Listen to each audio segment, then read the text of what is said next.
Welcome to the SBI Podcast, offering CEOs, sales and marketing leaders ideas to make the number.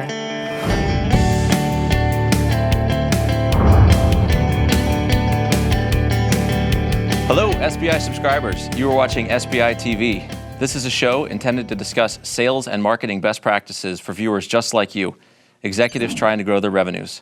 My name is Ryan Tognazzini. I'm a principal with SBI, a management consulting firm specializing in sales and marketing, dedicated to helping you make your number.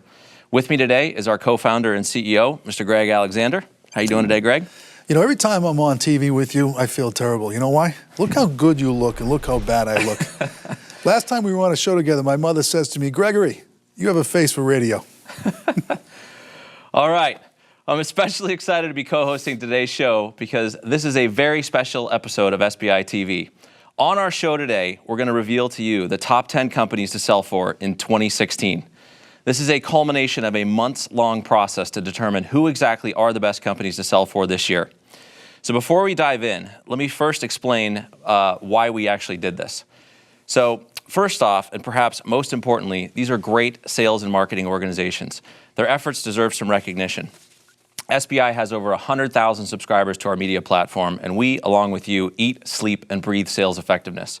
So we wanted to take the opportunity to recognize these companies to our audience.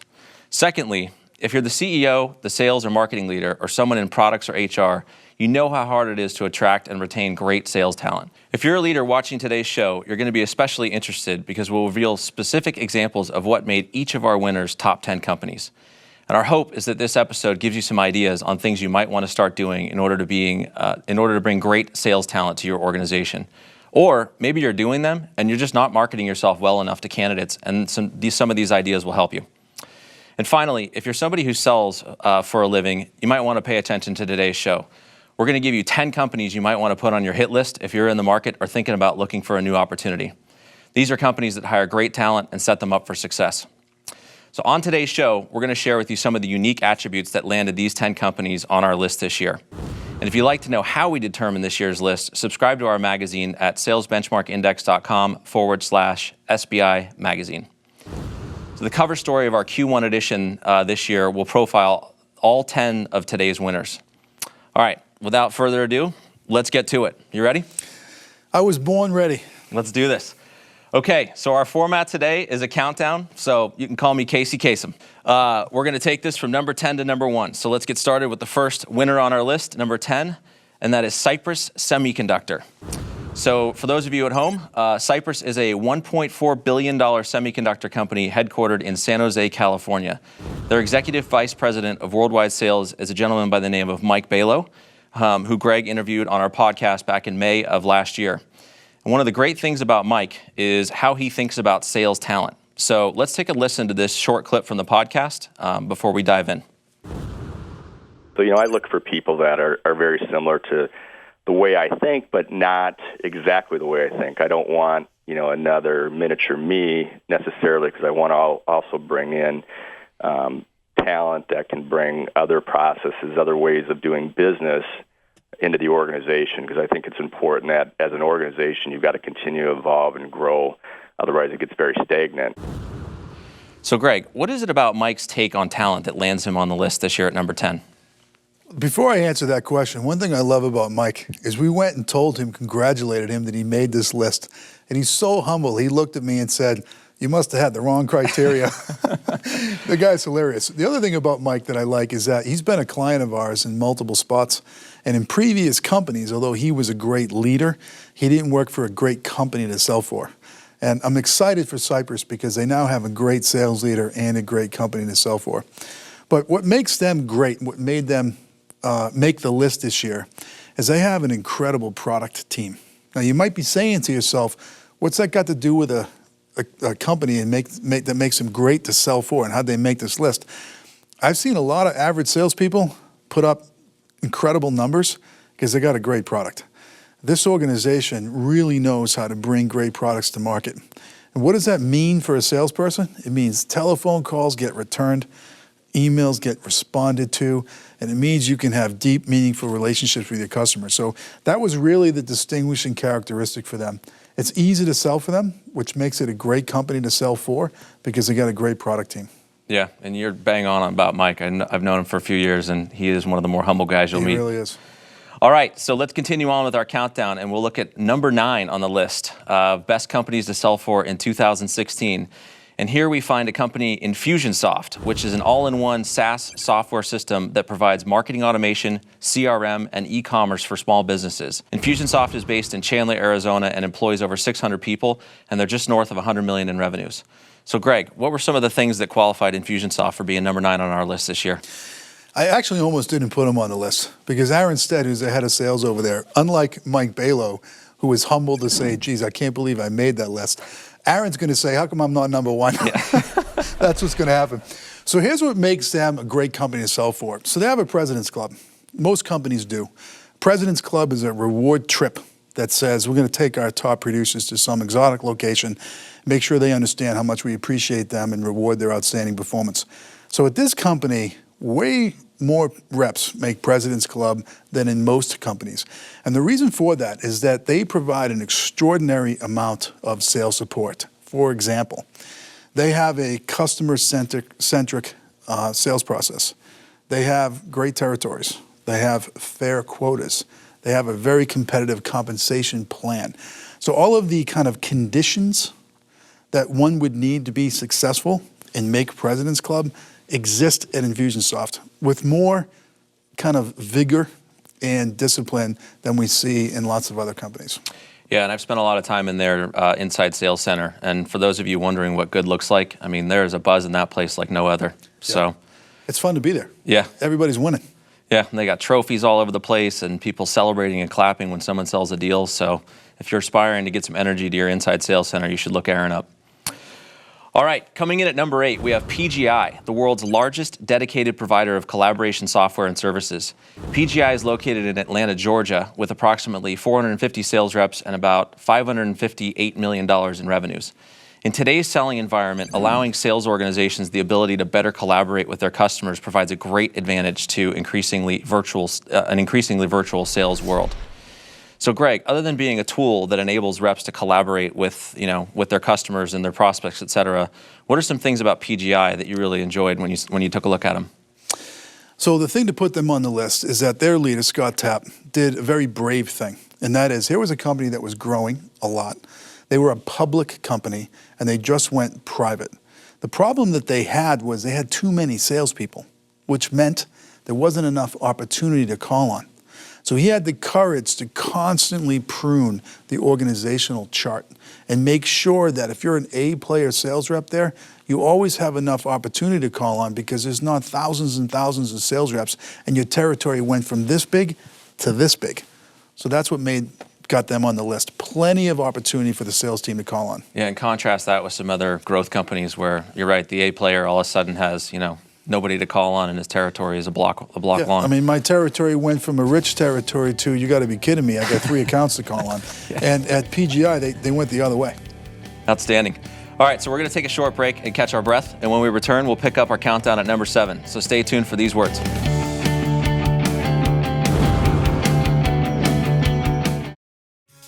Making your number is hard. Your problems are complex. Complex problems need complex solutions. Introducing the SBI Magazine. Read in-depth stories written by award-winning journalists about how your peers have overcome their problems to make the numbers. When you need more than a tweet, social post, or blog article, turn to the SBI Magazine. Go to salesbenchmarkindex.com to subscribe.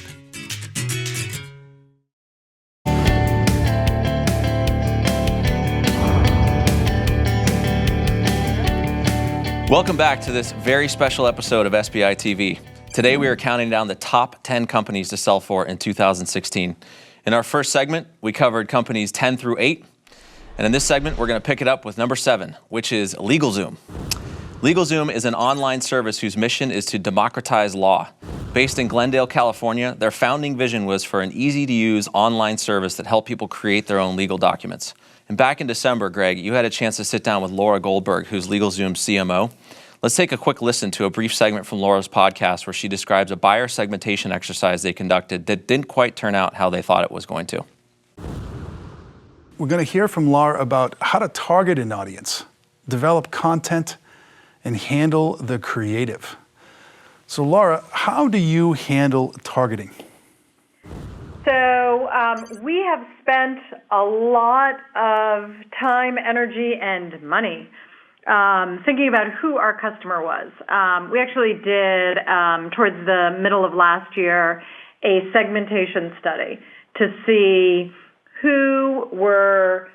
what was the right characteristic of someone who is going to be open to a new and different way of purchasing a legal solution. And interestingly, we very much thought that we would end up with industry segmentation, right? People starting a retail shop, freelancers, construction, and it was not what we ended up at all. We ended up with some demographic information about age, household income, gender, but also a lot of psychographic, if you will, information about two segments. One that we call the do-it-yourselfer, so someone who's very comfortable going online, filling out information, talking to an attorney or a sales rep via phone or chat or email. And our other segment is called the online collaborator, who is someone who needs a little more hand-holding. It'll segue nicely into content, right, who may want to read a little more about it. All right, so Greg, what makes this example of how LegalZoom thinks about their buyer so unique from some of the other companies that are out there? Laura. Here's why. She's got brand equity like IBM.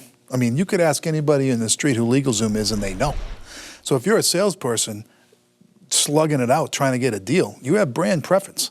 The people you're calling on know who LegalZoom is, which is absolutely amazing because in relative basis, they're a pretty small company. So if I was a salesperson, I would want to work for that company. I think that company is a great company to sell for because they have a world-class CMO. Yeah, couldn't agree with you more. I mean, their spots, they pick their spots from an advertising perspective on TV and radio. And as a salesperson, I've worked for, I can count on one finger how many companies have ever done anything like that. Yeah, so not only do they have brand preference as a small company, but legal, it's kind of boring.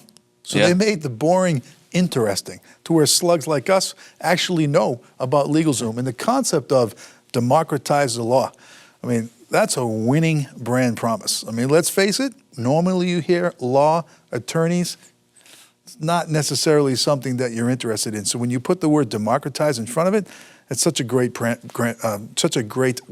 promise, excuse me. Yeah. Instead of having a couple of guys like us show up in suits and charge you $5,000 an hour, right? Yeah. I love it. All right, so on with the countdown. So let's talk about number 6, where we find Genesis. Genesis is the global omni-channel customer experience and contact center solution leader. That's a mouthful for you. So they are headquartered in Daly City, California, and Genesis is a $1 billion company. So Greg, a sign of a sales-based organization is how much they're willing to invest in order to grow. That's really only part of the story of why Genesis is on our list this year. What is it about the investments that their leadership team has made that got them the number 6 spot on our list? So what put them on the list is a single thing, and that is they truly believe that to grow revenue, it's everyone's job. Let me give you some examples. So first off, their CEO, Paul Segre, guy makes sales calls. When the sales team needs him to go out and meet with a big customer to bring a deal home, never complains and makes it happen. Their president, Tom Eggemeyer, who was the former head of sales, wakes up every day with one thought in mind. How do I make our company easier to buy from and easier to sell for? He's a true salesperson's leader, kind of like a player coach. Their product strategist, Marian, he has a commercialization process where he's actually injecting the sales team into product design to say, hey, we're thinking about building XYZ. If we do you think you can sell it? The HR leader, Tracy, she's exceptional. You can talk to Tracy about things such as sales strategy. She's an HR leader, and she actually knows what you're talking about. So what I find remarkable about them is they don't just talk about everyone's job being sales to grow revenue. They actually do it. Yeah, and that comment about injecting sales into the product process. I mean, so many companies, they just build it and off it goes, onto the truck, and sales reps are like, this isn't even the right product, or our customers aren't buying. So, Right.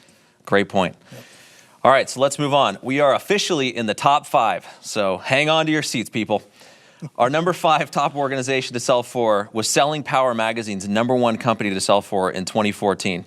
Congratulations to Heartland Payment Systems.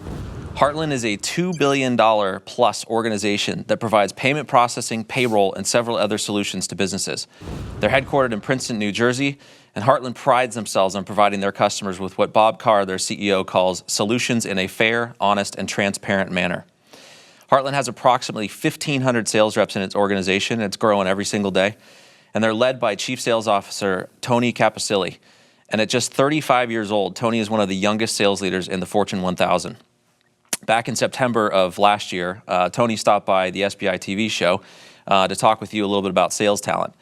And Heartland's strategy is customer intimacy. And you asked Tony about the pros and cons of deploying a geo-based sales model and how it aligns with their overall corporate strategy.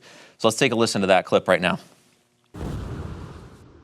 We obviously love that model, and that's what we've gone after. I kind of go to the cons of it, just always trying to improve. But the fact of the matter is, a couple of the cons you mentioned, we always want to tend towards that verticalization because we lose that. You don't have that specialist in the area that can provide an even maybe more client intimate environment. But you have to wait till your product suite, I think, is large enough to be able to actually go into the verticals, and your saturation points also have to get to a point where you almost can demand that maturity. I think it's a step in maturity. And the other side of it is you do find your sales organization using a lot of their energies on those small accounts. Yeah. And that's a big deal because you're always trying to focus on profitability and making sure they're in the right doors. But whenever you're putting them in a geographical area, every customer matters. I know I was talking earlier about that. Any customer could turn into your most profitable, but at the same point, a lot of them aren't. And so trying to figure out how to deploy each individual salesperson so they have the mindset to kind of overcome that con, if you will, is a big issue. But yeah, overall, it gives us a lot of advantage to go to market. So the pluses outweigh the negatives in your case? For us, they do. Our primary sales channel, that's a little under 1,000 of our 1,300, is deployed in that particular fashion. Yeah. So Greg, I have the pleasure of knowing Tony personally, and he's a very impressive guy, and he's earned the praise he's received from SBI and others in our industry. So what's your view on why Heartland is number 5 on our list this year? Guts. Tony has guts. For example, when the world was falling in love with Salesforce automation tools, everybody was licensing CRM tools from Siebel, which became Oracle, or Microsoft Dynamics, or the leader, Salesforce.com, and all of those tools are great. We use them, our clients use them, but Tony didn't like them. He didn't think that it would enable his sales team to sell more. So they literally built their own CRM tool. I mean, who does that? You know who does that? A 35-year-old superstar, the youngest chief sales officer in the Fortune 1000. And why did he do it? He did it because he understood that the technology tool was there to help the sales leader sell more, the sales rep to sell more. The sales tool isn't a big brother tool to put their thumb on a sales rep and say, show me what you're doing. He has a different mentality. That's why they're on this list. Yeah, and it permeates into things that they do with their leadership academy, how they enable sales reps. I mean, a rep can literally pull something up on an iPad in front of a customer, and they have the tools they need to sell that deal. Yeah, it's incredible. So, all right, let's conclude this segment with our number 4 company on our list, which is Magento. Carved out of eBay by private equity firm Primera Advisors in November of 2015, Magento is located just outside of San Jose, California. And at about $100 million in revenues, Magento has roughly 100 salespeople. So when Magento was evaluated for the top 10 list this year, it was their approach to strategy that not only got them on the list, but in the top 5. So what did you guys see when you evaluated this company that put Magento here? Well, first off, they're a market leader, in e-commerce and order management.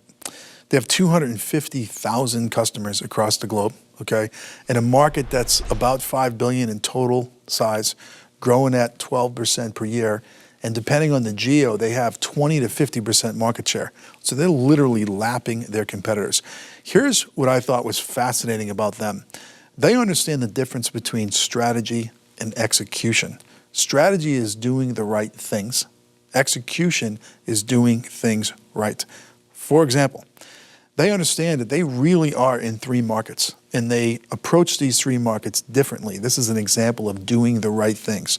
So first off, they got to sell to the end user. They got to educate the end user. These are big retailers that want to sell online through their e-commerce platform. However, they're an open source product. So they have to sell to the 50 to 60,000 developers out there that contribute to the code. They have to constantly evangelize and market to them. And they realize that if they don't do that, they're dead. And then lastly, they got to sell to the systems integrators. You know, the people that help these organizations get this digital platform installed. And if they don't have preference with them, they're in trouble. Their understanding of who their customer really is and the fact that it's a 3-legged stool allows them to do the right things. So all of their investments in sales and marketing are targeted against those 3 things instead of just selling, for example, to the end user, which allows the sales team there to be successful. That's why they made the list. Outstanding. All right, so we're going to pause here for our final break. And when we return, we're going to jump into our top 3 and reveal the #1 company to sell for in 2016. So stay tuned. We'll be right back.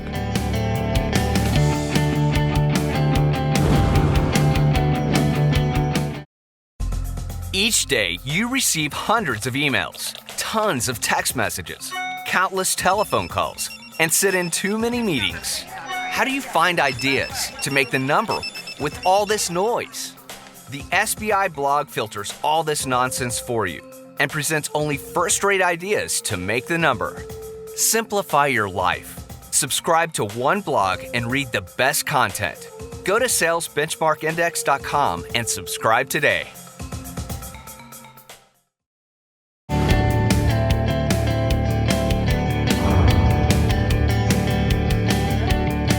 Welcome back to our show. Today we are revealing the top 10 companies to sell for in 2016. In our first 2 segments, we revealed numbers 10 through 4, and it is now time for our top 3. Ready? I am ready. All right, let's do it. So coming in at number 3 is Concentra, a $1.1 billion company with about 150 salespeople.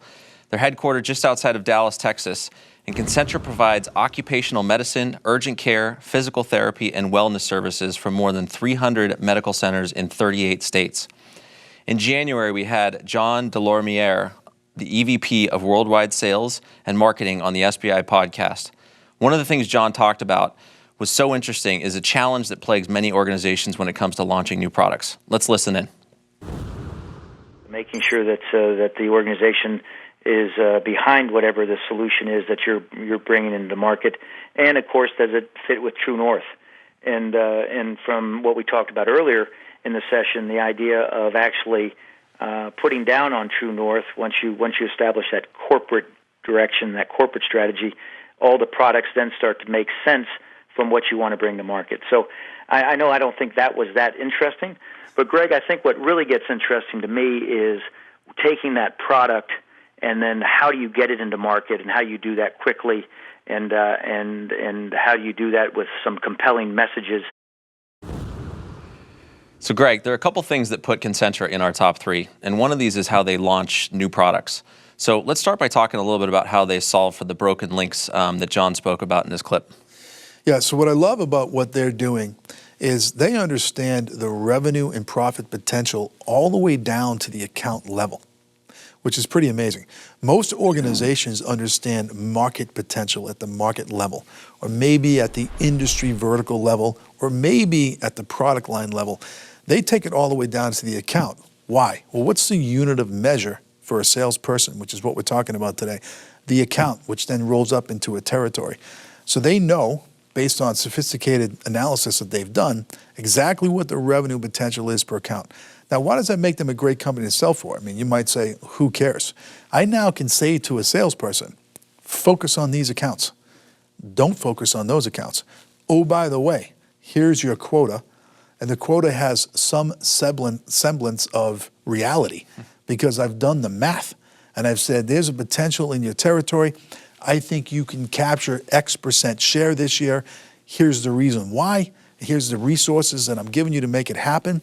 So salespeople have realistic expectations.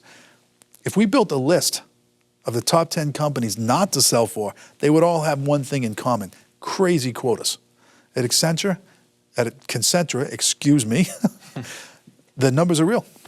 Yeah, and I mean, imagine being a sales rep where, I mean, I've had times as a rep where I've had 500, 1,000 accounts to call on, and you wake up on Monday morning and it's like, where do I start? What do I do with this? Yeah. I mean, it's crazy. Exactly. Right. Yep. So another thing about Concentra is they do some very interesting things with big data. Yeah. And it's worth noting the approach they take to using big data and how it impacts the sales organization. So can you talk to our audience a little bit about that? Yeah. This comes to product market fit, or in their case, service market fit, and matching the right product to the right sales channel.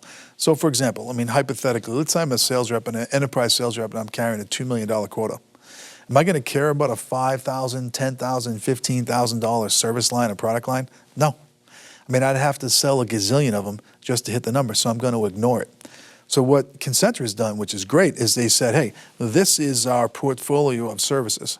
I'm going to route this service through that channel to that customer. And there's great clarity around which channels are selling which products to which customers. And that's why they're a great company to sell for. Yeah, and sometimes when you're a rep and you've got a huge number, it's the little accounts that suck up all your time, Yep. and you're running around closing little tiny deals, and next thing you know, you wake up and it's halfway through the year and you're way behind. Yeah, and unfortunately sometimes the little accounts are also the biggest pains in the you-know-what, right? Yeah. So they consume a tremendous amount of time. They can shout pretty loud. Yeah. All right, so we're inching closer to the number one company on our list, but let's stop here and share with you who number 2 is on this year's top companies to sell for in 2016. And this year, it's technology giant Hewlett-Packard Enterprise. At $52 billion in annual sales, this Palo Alto-based company has 14,000 salespeople across the globe. So simply keeping track of all these people is a challenge, let alone making them productive. And one of the people who was chiefly responsible for this is Stuart Kirst, who is the former VP of Sales Operations. Stuart was with HP for about 5.5 years and is now the VP of Strategy and Operations for SurveyMonkey, another company you might have heard of. And last March, while Stuart was still on the job, you had an opportunity to interview him on our podcast. And he talked about improving their CPQ, or configure price quote system, as a way to eliminate a sales rep's time spent on tiny transactions so they could focus more time on working larger accounts, something we just spoke about. So let's listen into a little bit about what Stuart had to say. We've built technology so that the salespeople can do self-serve quoting without going through the sales operations organization. We've had to do work throughout that entire workflow to essentially drive a turnaround time which was very poor from an industry perspective to now one of the best-in-class turnarounds. We are really focusing on the set of opportunities that we manage today manually that account for, let's call it 60% of our opportunities that are low value transactions. They're huge in numbers, but they don't generate the big numbers in terms of revenue. We're trying to push more and more of those to self-service with our salespeople, or even no-touch, frictionless orders through that process, quoting and the ordering process into a frictionless motion, so that we can eliminate upwards of 50 or 60% of the transactions out there, which allows, again, more time to be spent on the higher value, higher importance, more strategic opportunities. All right, so we just talked about the fact that a sales rep's time is a precious commodity. So talk a little bit about Stuart's approach to this and what made HP number 2 on our list this year. Yeah. So what I love about what HPE is doing, and it's a little counterintuitive because you would think, I mean, I believe that they're the largest technology company in the world, although since they've now recently split in two, maybe that's not true. They're big. Yeah. Okay. You would think that a big company like that would be slow and would be a little outdated. But as you just heard from Stuart, they're adopting what I call emerging best practices, not best practices. And the example he used is configure price quote, which, you know, allowed them to go from a situation where it took forever to get a quote out the door, which frustrated their channel partner, frustrated their customer, and made them a lot more responsive by blending process and technology at the moment of truth when I'm dealing with a customer. Now you might say to yourself, so what is the difference between emerging best practices and best practices? Best practices are, okay, here's kind of the standard, right? So this is what good looks like. I'm here, so I have a gap. I can install a best practice there to close the gap. Well, guess what? Once I get there, I'm just average. I just got back up to spec like everybody else. What HP has done is said, you know what? I have that gap. It's just as much energy to install emerging best practice and get back to average as it is to say, let's skip that. Where's the new bar? So if we're going to spend some energy on this, let's leapfrog the competition and go after being great, not good. And that story that Stuart just told us is a great example of that. So that's why they're on their list. Their ability to understand the difference between a best practice and an emerging best practice, and to have the courage to say, I'm going to try to be great, not good, and go after the emerging best practice. Yeah, and a lot of companies we see that are always playing that catch-up game. I mean, it's the hamster wheel. I mean, you're just running in place forever and ever. So another item that's worth mentioning about HPE is how they enable their sales reps. So at 14,000 strong, I mean, this is no easy task. And they have a program they call Ropes on the Ground. And I know you're familiar with this, but why don't you talk a little bit about why that makes HP such a great company to sell for if you're a rep in that organization? So here's what's amazing about it, and I'm not going to reveal too much about Ropes to the Ground because it's proprietary to them. But know this, we're talking about 14,000 people spread across the globe, and they train them all. I have clients that have 14 people and train 6 of them. So the ability that they're investing in 14,000 people with common programs that are allowed to be distributed out to all of these different global regions and be localized is pretty amazing. I mean, the coordination effort associated with having, a sales program across, 200 countries in a competitive industry like technology, and having everybody on board with the same type of program is truly remarkable. In fact, I don't know another company that big that could pull something off like that. Yeah, great point. All right, everybody, we're at our #1 company to sell for in 2016. We reviewed literally hundreds of companies to get to this point, and this is a huge honor for this organization. Drum roll, please. All right. I am pleased to announce that the #1 company to sell for in 2016 is Broadridge Financial Solutions. Broadridge is the leading provider of investor communications and technology-driven solutions for wealth management, asset management, and capital markets firms.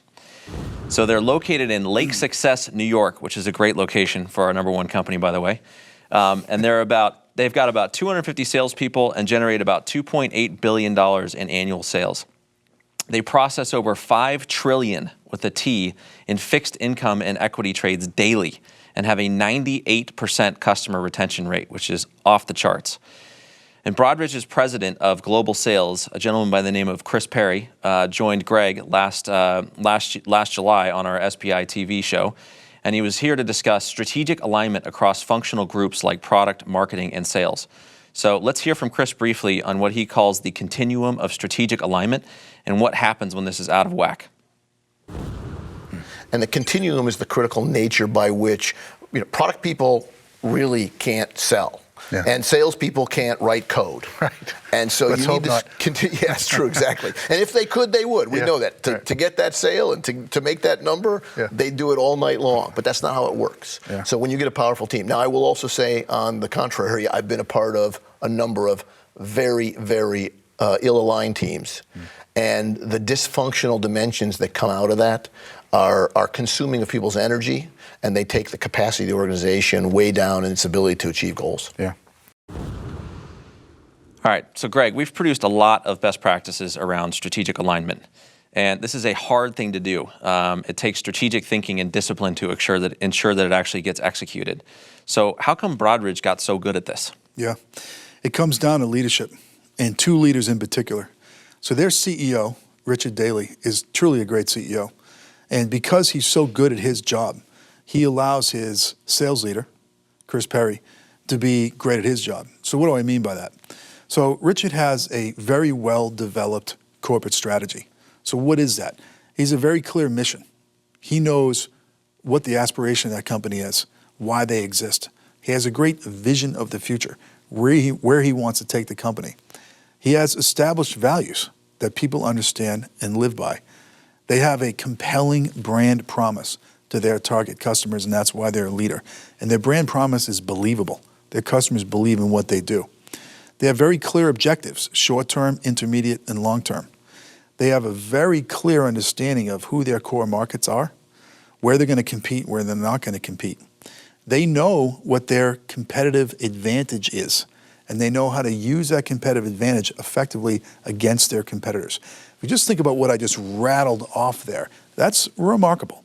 And it's the job of the CEO to define those things so that when the sales leader says, okay, my job is to build a functional strategy that plugs into that corporate strategy so that I can bring that CEO corporate strategy to life every single day when a sales rep interacts with a customer. If the CEO hasn't done that and hasn't communicated that effectively to the sales leader, it just doesn't happen.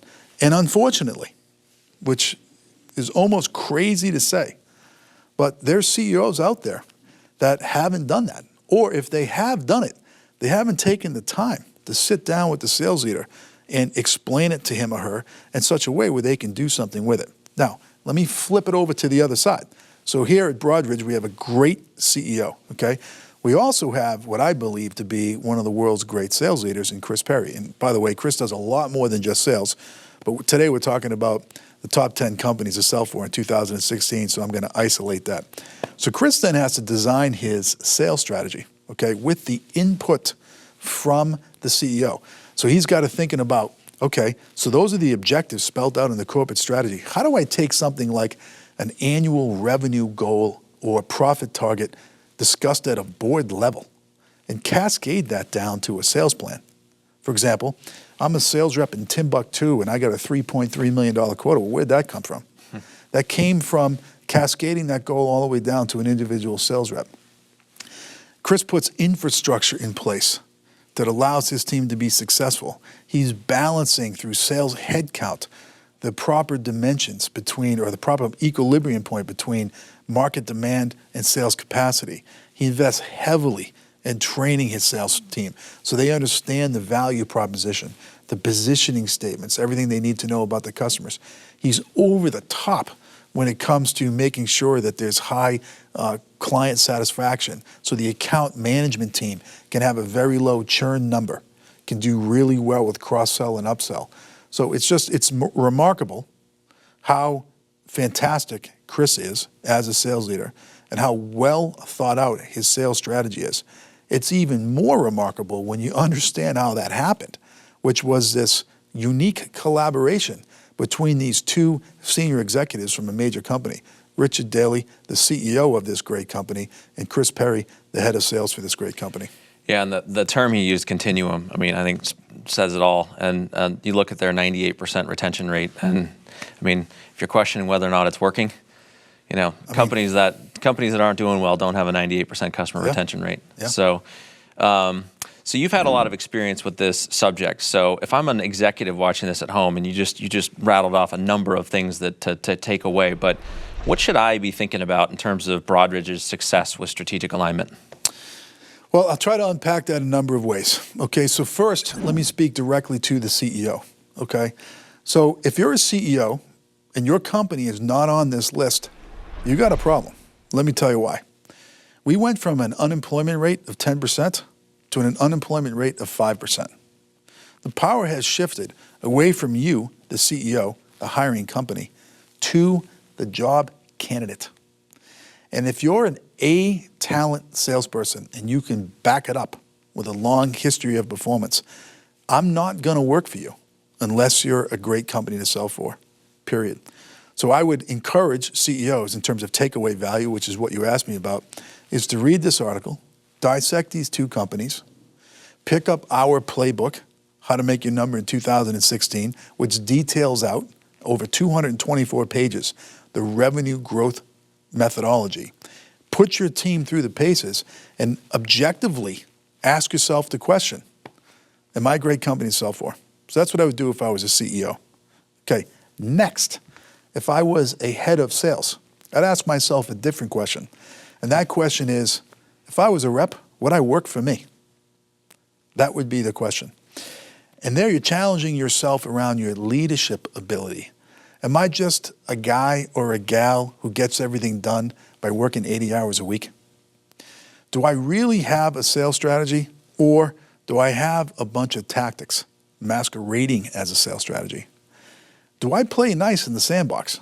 Do I have true partnerships with my product team, my customer service team, my CFO, my marketing team, my CEO, the back office? Or am I just one of those guys who tries to get everything done through brute force? So to the sales leaders out there that want to make this list, look at yourself in the mirror and ask yourself this question: would I go to work for me? As it relates to an individual contributor, a salesperson, I would say to myself, this is the question: how does my company that I work for stack up against these 10? Am I wasting my time in chewing up years of my career by working for a company that's not putting me in a position to be successful? Salespeople, and I was one for a long time, and I am a proud card-carrying member of the sales tribe, and I have tremendous amount of respect for them, and here's why. About half of their annual income is up for grabs every year. They are the ultimate when it comes to performance-based pay. And you have to trust the company that you work for that, hey, I'm willing to put half of my pay at risk. And I'm only willing to do that if I trust you. And are you setting me up for success? Do you have a great strategy? Are we in the right markets? Do we have competitive products? Do I have a supportive sales organization? Do I have pre-sales support and system engineering, professional services? After I sell something, does the product do what it said it was going to do? Do I take care of the customer? Or are we lying to these customers? So the question I'd ask if I was an individual sales rep is, once today passes, I can never get it back. Am I wasting my time working for a company that's not great to sell for? Now, what you're probably going to say, if you're a salesperson, is, I'd love to work for one of these 10 companies on SBI's list. How do I get a job? Listen, these 10 companies are always looking for top talent. They'll hire somebody without any recs open. They're going to draft superstar talent. So if you're as good as you think you are, pick up the phone and call them. Get in front of them, tell them why you can help them be successful, and they'll hire you. Outstanding. Yeah, I mean, that's a great point, Greg. And I mean, you think about being a sales rep and, putting half of your pay at risk. And it's a big commitment to go to work for one of these companies. And so, I know a number of these companies on this top 10 list. And if I were a sales rep, today, I mean, I am. But if I were looking for a job, these would be one of the top 10 companies that I would call and pick up my phone and go right after them. So, all right. How about a final thought from you for our audience before we wrap up this year's special episode on our top 10? Yeah. So I think, we talked about how these companies made the list. We talked about how to read this article from the SBI magazine, the cover story, titled "The Top 10 Companies to Sell For in 2016." And if you're not on the list, what to do about it? And I think using these companies as your role models would be a good start. I think let's make sure we have realistic expectations. Okay, we picked 10 companies. In the United States alone, there's roughly 11,000 B2B organizations at scale. So this is 10 of 11,000 roughly, so it's tough to get on the list. If you want to get on the list, it's going to be a little bit of a journey for sure. So maybe you don't make it next year, but give yourself a shot at it. The last thing that I would conclude with, which would be different than what I've offered so far, is to the 10 companies themselves. Are they going to stay on the list? What's going to happen next year? I played sports a lot when I was a kid, and my dad used to tell me all the time that don't read your own clippings. Whatever the newspaper's saying about you, if you score a touchdown, they tell you you're great. All that matters is the next game. So I would conclude with my final thought is I would challenge these 10 companies to stay on the list. Yeah, you're only as good as your last touchdown catch, right? That's right. All right, everybody, it's a wrap. So thank you very much for joining Greg and me. We hope you've enjoyed watching today and learning about the top 10 companies to sell for in 2016. And if you're a leading B2B sales organization today, these are 10 companies whose practices you should seek to emulate. And if you're someone who feels like your company doesn't have the qualities that allow you to make your number, you might want to look these companies up as part of your search. So congratulations again to our top 10, especially our number 1 company, Broadridge. And once again, SBI's Q1 magazine as cover story will discuss each of these companies in greater depth. And if you're not a subscriber to the SBI magazine, you can sign up at salesbenchmarkindex.com/SBI magazine. Sign up and we'll make sure you never miss another issue. Thanks again for joining Greg and me today. We had a blast covering these great companies. And until then, we wish you the best of luck as you try and make your number. So long. This has been the SBI Podcast. For more information on SBI services, case studies, the SBI team and how we work, or to subscribe to our other offerings, please visit us at salesbenchmarkindex.com.